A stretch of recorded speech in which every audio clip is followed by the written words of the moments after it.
Good day, guys. Back with another video. Today we're going to be talking about Chapter 14, Periodic Motion by me, Yan Philippe Ang. So, for our first problem, we want to hang a thin hoop on a horizontal nail and have the hoop make one complete small angle oscillation each 2 seconds. What must the hoop's radius be? Okay, so for our given, we have t equals 2 seconds and we are required to look for the radius. Okay, so for a solution, we use the formula for the period of physical pendulum, which is 2 pi times square root of I over mgd. And we know that our moment of inertia, I, is equal to 2 mr squared. So, the d here is the distance from the axis of rotation, which is basically your radius. So you can cancel your r, 1r and your d, and you can cancel the 2 m's, which will give you 2 pi times square root of 2r over g.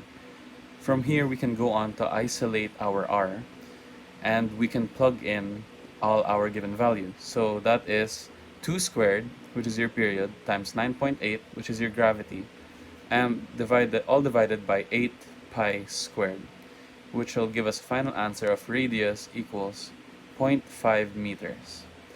Alright, so on to our next problem. So for our second problem, this procedure has been used to weigh astronauts in space. A 42.5 kilogram chair is attached to a spring and allowed to oscillate. When it is empty, the chair takes 1.3 seconds to make one complete vibration. But when an astronaut is sitting in it, with her feet off the floor, the chair takes 2.54 seconds for one cycle. What is the mass of the astronaut?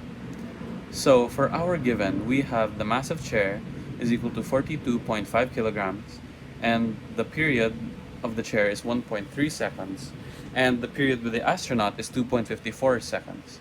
And we are required to look for the mass of our astronaut. Okay, so for our solution, we know that the period is equal to 2 pi times square root of m over k, where k is the force constant of your restoring force.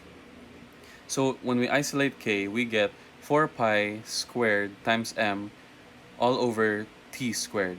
So when we plug in the mass of our chair, 42.5, and the period that it takes to make one cycle, which is 1.3, we get 993 newtons per meter. So now we can solve for the mass of our astronaut. So we use the same formula, but this time isolate m. And when we plug in our given values, 2.54 as our t, and our k of 993, we get 162 kilograms. But to get the mass of our astronaut alone, we have to subtract the mass of our chair. So 162 minus 42.5 will give us our final mass of our female astronaut is equal to 119.5 kilograms. Okay, on to our next problem. Okay, so for our last number, a mass is oscillating with amplitude A at the end of a spring. How far, in terms of A, is this mass from the equilibrium position of the spring when the elastic potential energy equals the kinetic energy? So for our given, we have amplitude of A, and we are required to look for x, which is the distance from the position of equilibrium. So we have our solution. We know that the energy is conserved when we are using SHM, or simple harmonic motion.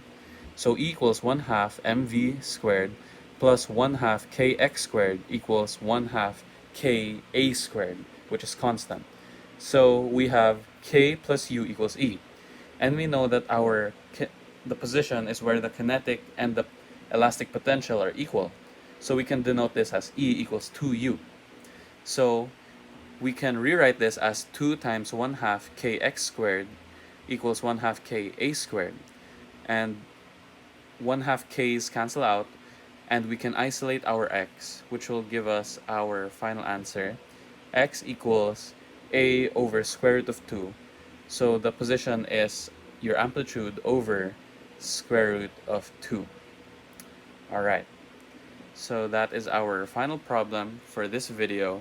And I want to thank you guys for listening. Thank you for watching.